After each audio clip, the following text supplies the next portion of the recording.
The security guarantees, which our European colleagues speak of with noble pride, are intended for the current Kyiv Nazi regime. This should not be forgotten. No one is talking about how life should be organized in the territory that remains under Ukrainian control.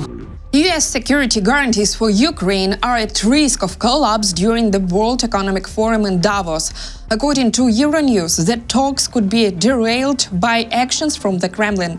Russia is reportedly trying to influence Ukraine's partners and complicate efforts to reach concrete security commitments. One of the Kremlin's key negotiators and a close associate of Vladimir Putin, Kirill Dmitriev, is expected to hold meetings this week with members of US President Donald Trump's team in Davos. Media reports say Dmitriev maintains contacts with Witkoff and Kushner, who are involved in the negotiation process between Moscow and Kyiv. And an agreement on security guarantees for Ukraine is expected to be signed in Davos. However, media sources warn that Dmitriev's potential influence on the US negotiation team could put the expanded deal between Washington and Kyiv at risk. Earlier, Financial Times reported that G7 leaders were planning to meet President Trump in Davos to secure his backing for Ukraine's security guarantees after a ceasefire.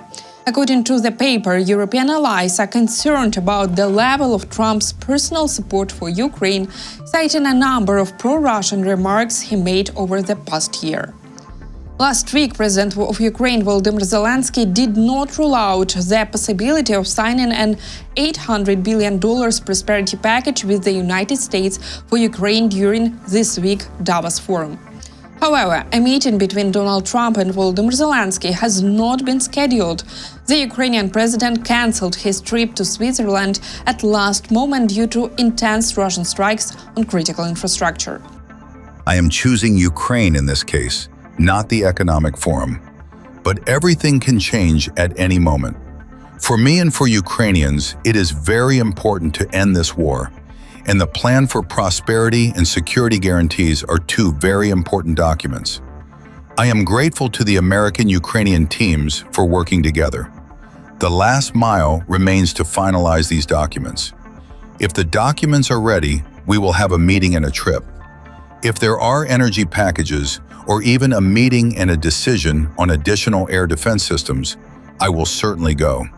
But for now, I have a challenge in Ukraine, and it is very important for me to coordinate all services. Although signals from the Davos team indicate that the document on Ukraine's recovery is almost finished. We'll see. For now, I am on site. Journalists from Politico note that many expected this year's Davos summit to focus on Ukraine, with Russia viewed as European Union's main adversary. Instead, discussions are increasingly centered on perceiving threats coming from the US. Ukrainian representatives are reportedly scrambling to keep the attention of delegates, while European leaders focus on the growing strain in transatlantic relations.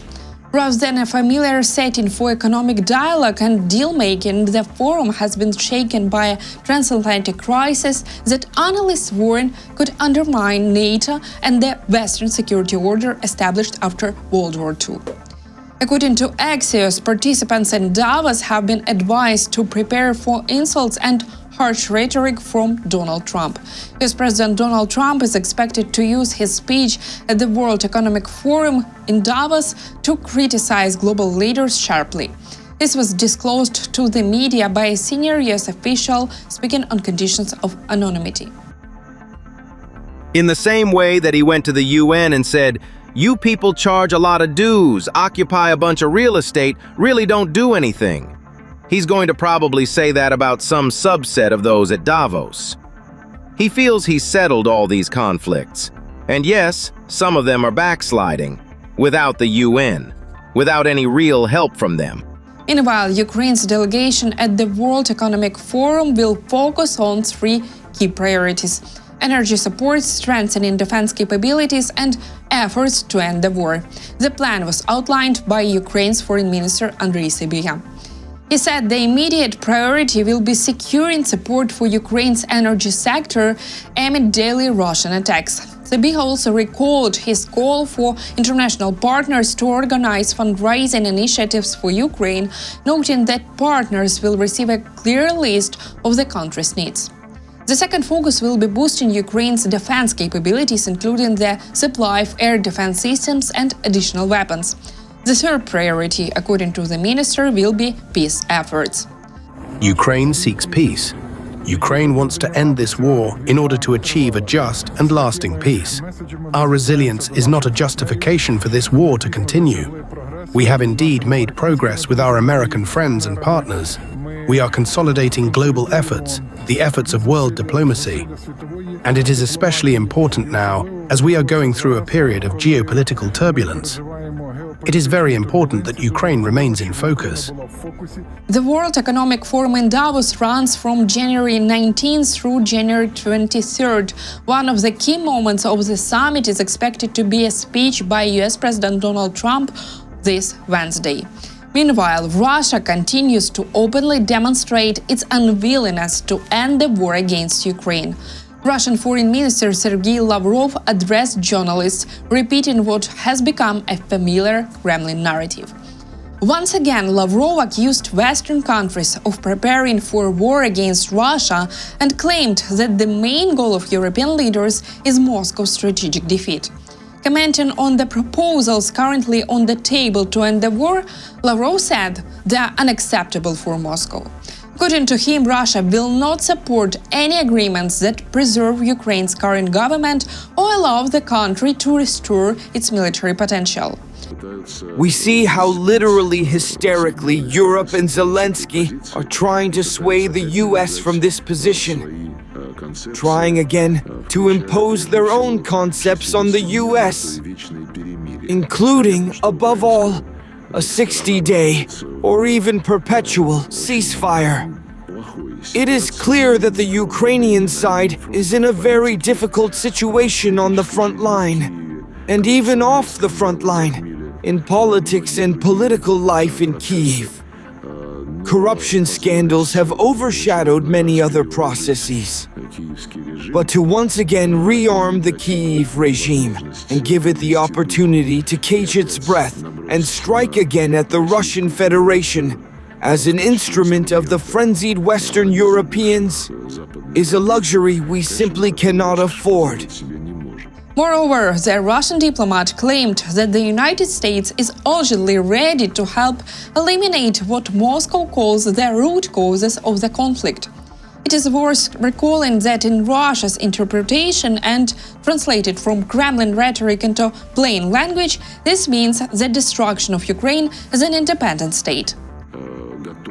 The United States is the only Western country willing to address the task of eliminating the root causes of the Ukrainian conflict, much of which was created by Trump's predecessor, Biden, and his administration. Moreover, during press briefing, Lavrov cynically claimed that Russia has allegedly never refused to negotiate an end to the war against Ukraine.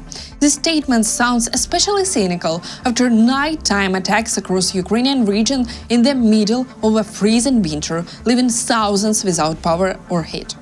On the night of January 20th, Russia launched 1 Zircon anti-ship missile, 18 ballistic missiles, 15 cruise missiles, and over 300 strike drones.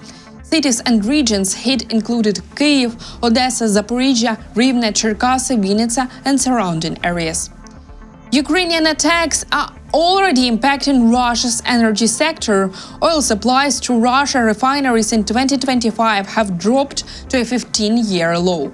The Moscow Times reports that pipeline deliveries fell 1.6% compared to 2024, totaling 228.34 million tons, the lowest level since 2010.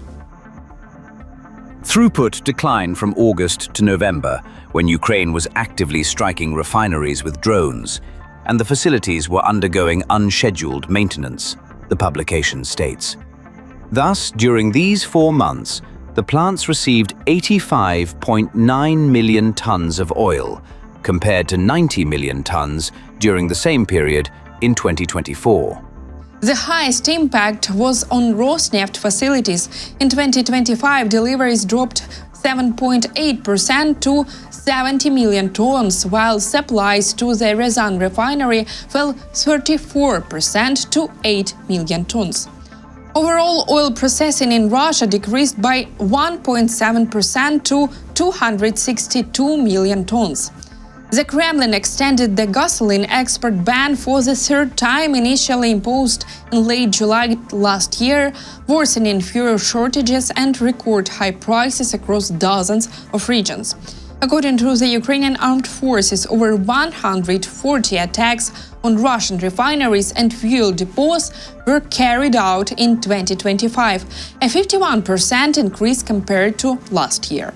Meanwhile, Russia's economic situation continues to deteriorate.